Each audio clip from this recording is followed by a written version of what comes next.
Yo, what's going on, true Blazer fans? It's Tuesday, and welcome back to another Monday mailbag. My technical difficulties that I had this weekend has me behind on these videos. I'm trying to catch up. I was hoping to get this out last night, but I couldn't. So sadly, I'm dropping a Monday mailbag on a Tuesday. Now, this is the 16th one, and that's kind of crazy to think about. Been doing this for a while now. If you want your question included in next week's mailbag, make sure to leave it down below. Let's jump straight into your questions from the past week. Nikos Kodakris says, what's your opinion about Zach Collins so far this season? I think he is too dumb sometimes and he gets often in foul trouble. Also, he's shooting too many threes.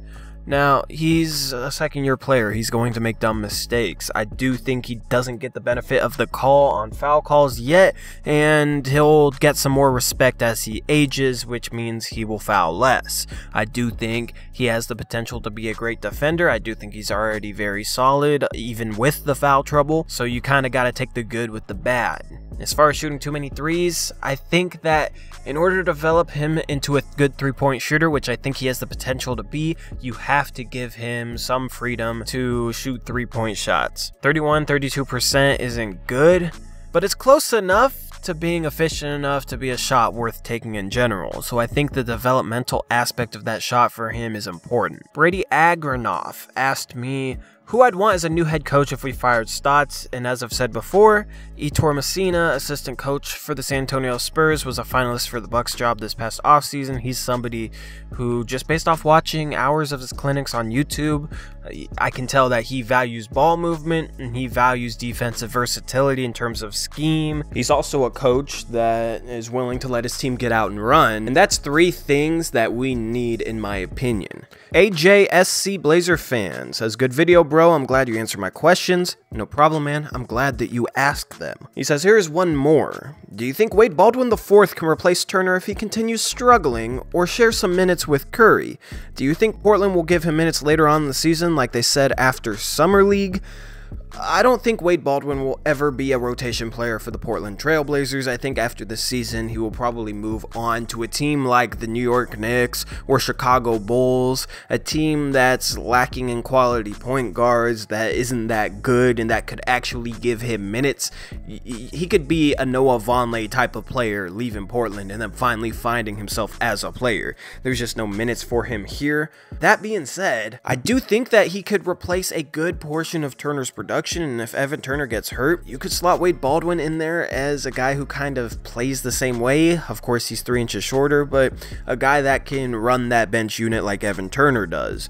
Now, Evan Turner is not efficient. His true shooting percentage is under 50%. He can't hit threes. I don't think it'd be hard for Wade Baldwin to replace that poor production. I do think Evan Turner is a little bit better passer at this stage, but Wade Baldwin has shown flashes of being able to distribute the ball. Defensively, I think Wade Baldwin could replace Turner's production. I think he would be a little bit more inconsistent though. He would have stretches of really good defense and then stretches where he has 3 fouls in the course of a minute or 2.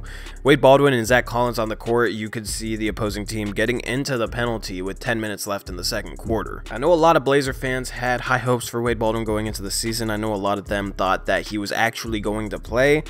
Sadly, he hasn't turned out to be what a lot of you guys expected, but that didn't really surprise me. So although I think that if you subbed Wade Baldwin in for Evan Turner, you wouldn't see much of a difference in how the team plays and how good we play, I still don't think Wade Baldwin is going to end up being an impactful player for the Portland Trail Blazers. Elijah Haraguchi follows that up with asking me what my take is on ET. He says, it seems that whenever I find myself wondering why we're even allowing Evan Turner minutes, he shows up and plays an outstanding game. I read an article recently that said Phoenix might be open to trading their newly acquired players. What do you think about trading ET for Kelly Oubre and then having Curry lead the second unit the way he did in Dallas? Maybe this is what he needs to harvest his full potential as a bench player. First off, the salaries do not match in that Evan Turner for Kelly Oubre trade. Kelly Oubre is making around $3 million a year. Evan Turner is making around $18 million a year. If Phoenix had $20 million in cap space, we could do this trade since they'd have enough cap space to bring in ET without going over, but since they're over, they cannot bring in more than 125% of what they're sending out. Also, I don't see why Phoenix would want Evan Turner. He's a veteran that doesn't help them win games, which I guess maybe that might be the reason they want him, because they're tanking, but he has no fit in their lineup. They already have a lot of wings. They got Bridges, Warren, Josh Jackson, Devin Booker. They already got a ton of wings, so it makes no sense to add such a terrible salary like that unless they got back a first-round pick, which is what I think it's going to have to take in order to get rid of Evan Turner. A lot of you guys asked me about Trevor Ariza. There was 3 or 4 questions about him, and he got traded a couple days ago to the Washington Wizards. And the final trade question that we'll answer here on Monday Mailbag, before we send those trade questions over to the new video that I'll be doing, the trade idea video that should be coming on Thursday. The final trade question comes from Samuel Malua, who says, "Hey Tori, Chicago has put Jabari Parker on the market. What do you think about Jabari in Portland? He could be our future power forward. His contract isn't too bad for a young guy who has a ton of potential." I don't like Jabari Parker in Portland, and there's a few reasons why. First off, I think when people say he's a lot of potential, they're basing it on who he was as a player before he had those 2 ACL injuries. Sadly, that zapped him of the athleticism that he used to have that would allow him to create shots and allow him to beat guys going to the rim. So now he struggles just to get by guys and just to get to the rim. He's strong, but he needed both his strength and his athleticism to be able to get to the rim because he's not that great of a ball handler. He's also not a guy that you really have to play up on because he's not a great 3-point shooter. He's also not a great passer, so what is he offensively?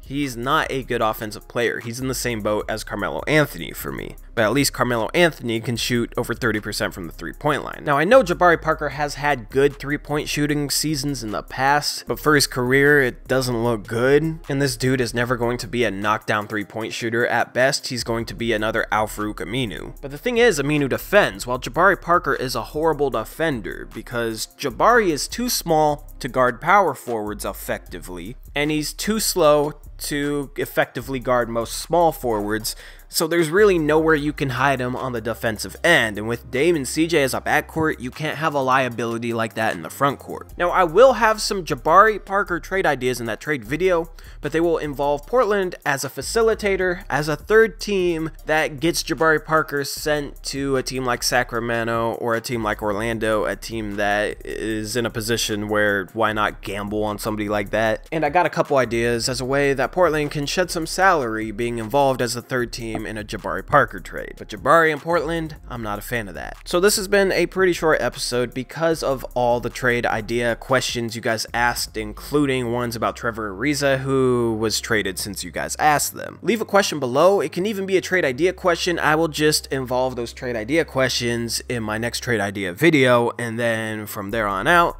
you guys should leave your trade idea questions on my weekly trade idea video. Blazers Pulse will be dropping hopefully later tonight, if not tomorrow, and then we'll have the Clipper game recap / 30 game player review, and then I'll finally be caught up on all these videos. So anyway, that's all I got for now. True Blazer fans, I hope you guys have a great week.